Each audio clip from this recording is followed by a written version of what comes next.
Dari Sobat Review di sini, dan review ini kita akan bahas alasan kenapa Shanks berhasil membuat Luffy menjadi Joy Boy. Nah, mari tanpa basa-basi lagi, kita langsung saja. Wadaw.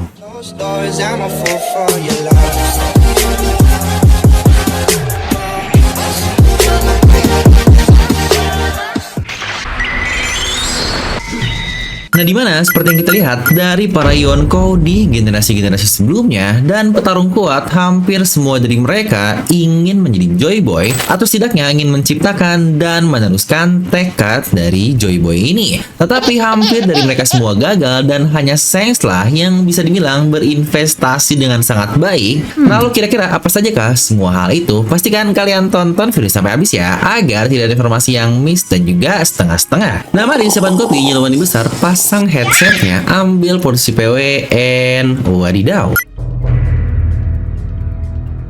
Nah, dimana kita akan mulai dari Big Mom. Dimana sadar atau tidak, Big Mom ini memiliki impian yang sangat mulia, yaitu dia ingin hidup di mana semua ras di dunia ini dapat hidup bersama. Dimana itu adalah hal yang sebenarnya jika kita lihat Joy Boy inginkan juga, karena hampir semua ras-ras yang berbeda di dunia One Piece ini seperti Fishman, Ming, mereka semua tahu tentang kedatangan dari Fajar atau daun ini yang pastinya untuk kebaikan di dunia One Piece. Jadi cukup bisa dibilang jika itu adalah salah satu dari impian Joy Boy untuk menyatukan semua ras yang ada. Namun naas, Joy Boy sepertinya gagal, makanya dia akhirnya membuat surat permintaan maaf kepada Fishman. Nah, untuk Big Mom sendiri, kita sebenarnya sudah melihat di Pulau Totoen bagaimana keragaman ras yang ada dari satu pulau tersebut, yang bahkan anak-anak Big Mom sendiri saja terdiri dari beberapa ras manusia yang jika sesuai dengan Joy Boy tadi, jangan-jangan impiannya persis seperti apa yang terjadi di Ancient Kingdom, yaitu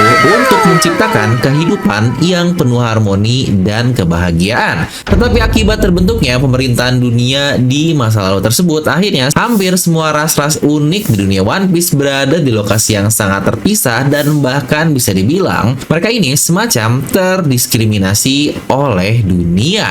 Dan bahkan Lunarian mereka dimusnahkan oleh pemerintahan dunia yang katanya King lah orang terakhir yang ada. Makanya Big Mom bilang dia ingin ras King karena tersisa 3 ras saja yang belum ada di negerinya. Jadi dari sini bisa kita bilang jika Big Mom ingin menciptakan negeri seperti yang Joy Boy inginkan, yang bahkan di Whole Cake Island kita melihat bagaimana dia membuat negerinya penuh dengan kebahagiaan atau joy. Tapi mungkin bedanya di sini Big Mom menjadi diktator tunggal yang berkuasa di negeri tersebut. Dan mungkin sedikit notes, kita belum pernah ditunjukkan ya jika Big Mom mengetahui terkait Joy Boy ini atau tidak. Tetapi dari cara dia tahu tentang Wano Kuni, One Piece, dan Ancient Weapon, seharusnya dia cukup mengerti terkait hal itu. Nah, lanjut untuk karakter selanjutnya adalah lagi-lagi Yonkou generasi lama, dan dia Shirohige. Gimana untuk Shirohige ini? Jelaslah dia yang jauh lebih terlihat baik dibandingkan semua Yonkou lainnya. Dan untuk Shirohige ini, apakah lagi-lagi dia tahu tentang Joy Boy? Yang menurut saya mungkin dia tahu sedikit ya, karena ingat dia pernah berbicara dengan Roger terkait kisah nama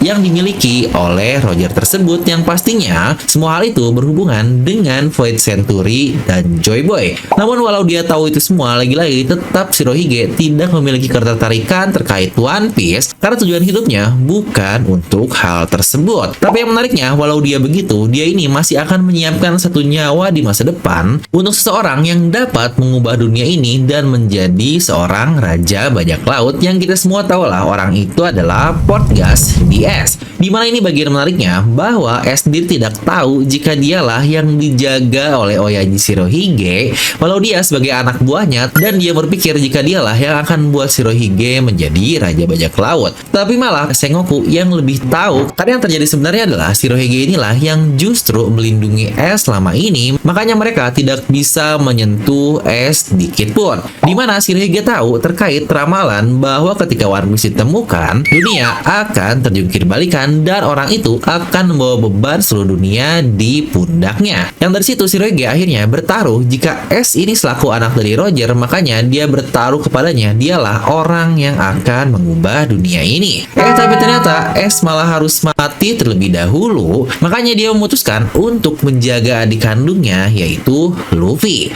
Nah, lalu untuk Kaido nih, yang sejujurnya ini salah satu yang sangat menarik juga juga. Dia pertama kali berkata hal itu saat mengalahkan Luffy di ronde kedua dengan berkata, "Oh, jadi kau tidak bisa menjadi seorang Joy Boy." Yang dari sini sebenarnya bisa kita bilang kalau Joy Boy ini mungkin saat ini sudah menjadi sebuah gelar atau mitos saja, dan pada saat itu juga Kaido masih aktif untuk mencari Joy Boy dalam waktu yang sangat lama sekali. Dimana di usia mudanya dia sangat yakin jika dirinya lah seseorang yang bisa mengubah dunia ini, dan itu pun ketika menyelamatkan King di Pang Hazard. Tapi seiring berjalannya waktu, sepertinya ambisinya itu mulai memudar karena saat King bertanya lagi, di situ Kaido berkata, "Apakah kau percaya jika aku adalah Joy Boy?" Dari situ Kaido sepertinya sudah menyerah untuk menjadi seorang Joy Boy. Dimana ada 3 hal yang menurut saya Kaido tahu terkait Joy Boy yang mungkin ada hubungan dengan Sun God Nika. Pertama, entah dari mana dia mendapatkan pengetahuan ini, tetapi dia menginginkan untuk menciptakan pasukan yang terdiri dari para user Zoan, yang juga Zoan ini identik dengan Nika kan selaku mythical Zoan. Yang tidak hanya itu, Nika yang berarti senyuman ini pula dia jadikan nama buah iblis tersebut, atau kita kenal buah iblis ini dengan nama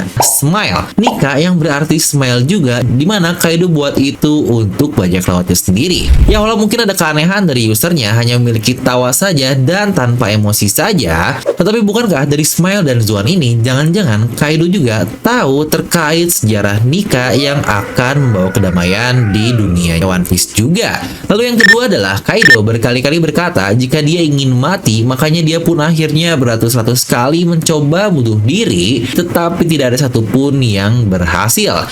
Yang bahkan dia pula berkata jika kematianlah yang menyempurnakan seseorang. Tetapi yang menariknya adalah, sadar atau tidak, Luffy seharusnya sudah masuk ke mode mati dahulu sebelum akhirnya Nika bisa bangkit. Yang dalam kata lain, semua hal tersebut saling terhubung satu sama lain. Yang entah apakah alasan Kaido ingin bunuh diri dan mati pun untuk membangkitkan Joy Boy atau bagaimana, lagi-lagi kita masih belum tahu. Dan terakhir tentu saja ada alasan kenapa dia mengincar Wano Kuni, karena dia berkali-kali berkata bahwa karena ini adalah Wano Kuni loh. Yang ternyata walau dia diktator jahat di Wano Kuni, tetapi secara langsung dia pula lah orang yang menjadi penjaga dari Wano Kuni ini agar tidak dieksploitasi oleh pemerintahan dunia atau pihak luar. Hal ini pula sudah terkonfirmasi dari bagaimana Ryokugyu yang datang dan berkata bahwa Wano Kuni ini selalu aman karena ada Kaido yang melindunginya.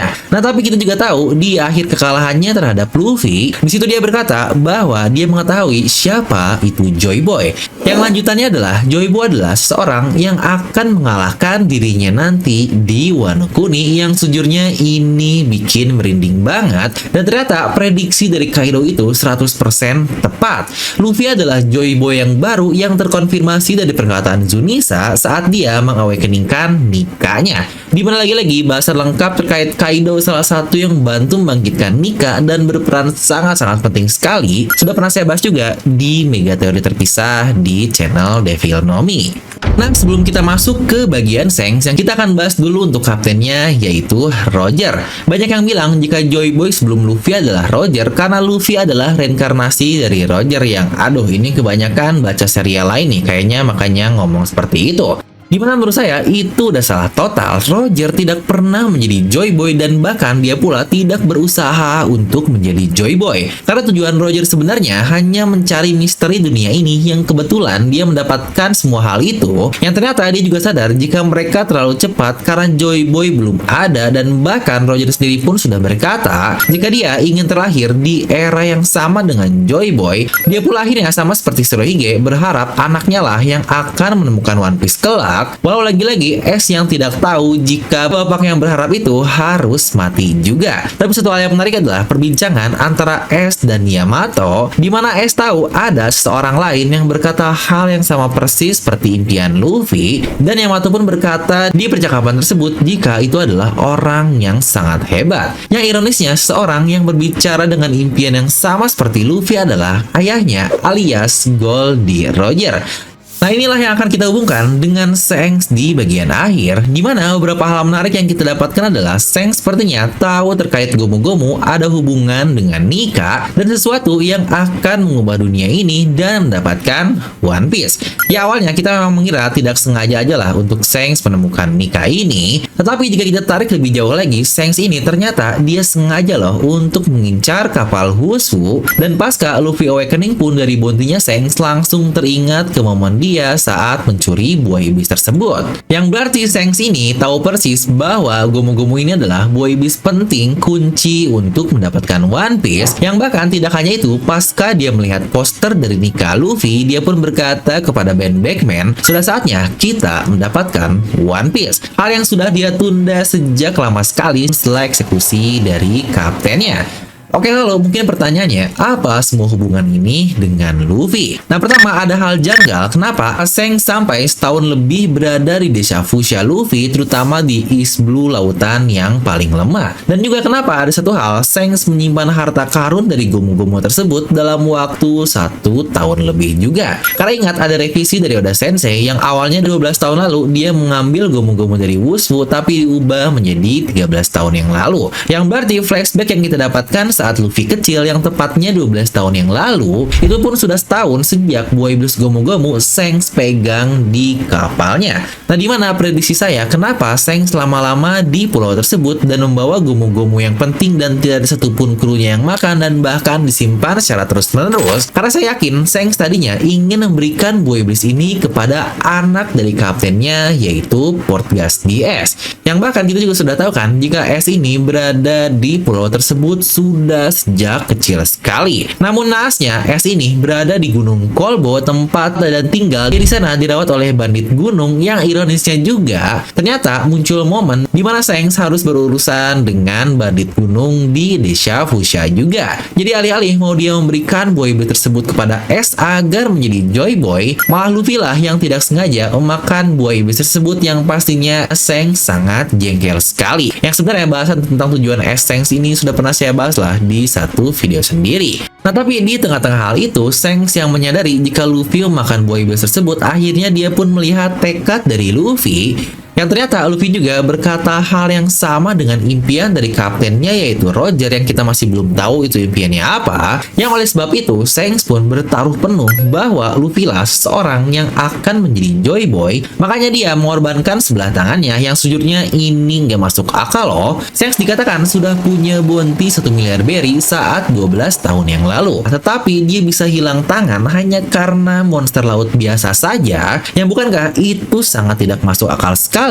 Nah, dimana akal bisa masuknya adalah Shanks memang sengaja bertaruh agar Luffy tahu seberapa berbahayanya lautan dan membuatnya menjadi seseorang yang terus lebih kuat dan terus berkembang. Dan di saat akhir pun Shanks membuat Luffy berjanji untuk kembalikan topi kesayangannya tersebut alias topi jerami yang dia terima dari kaptennya Roger. Dan yang ironisnya lagi, topi jerami itulah yang ternyata membuat Luffy dikenal dengan sebutan Luffy si topi jerami. Yang wow, ini sangat gila sekali. Serta satu lagi di mana kita melihat di bagian akhir dari si Pinol yang diperintah oleh Gorosei untuk membunuh Luffy. Nah, apakah juga jangan-jangan perintah tersebut dia dapatkan dari Shanks yang datang ke Gorosei sebelumnya? Yang lagi-lagi kematian Luffy untuk membuat Awakening pun dapat terjadi, yang akhirnya Nika malah bangkit. Yang lagi-lagi itu semua benar-benar seperti rencana Shanks yang akhirnya sudah sukses. Tapi saya juga sebenarnya ada bahasan dikit sih, yang jangan-jangan Shanks yang kita lihat di Mary Joyce itu bukanlah Shanks asli yang kita kenal, melainkan figure lain saudara dari Shanks tersebut. Nah, dimana jika kalian sudah menonton sampai sini, yang berarti kalian bisa sadari ada dua karakter yang berperan luar biasa dalam kebangkitan Nika Luffy, dimana Shanks yang bisa dibilang investasi jangka panjang lah dengan mengorbankan dirinya, dan dia pun sangat yakin jika Luffy akan terus maju. Dan satu orang lagi yaitu Kaido lah yang menjadi turning point perubahan Luffy, yang tahu bukankah jika kalian sadar ada fit juga loh di antara Shanks dan Kaido yang katanya pernah berselisih. Yang wow, bukankah sangat menarik sekali? Yang kira-kira kalau menurut kalian Shanks ini jahat atau tidak sih? Apakah dia memanfaatkan Luffy untuk mendapatkan One Piece atau bagaimana? Coba kalian tuliskan di kolom komentar di bawah ya.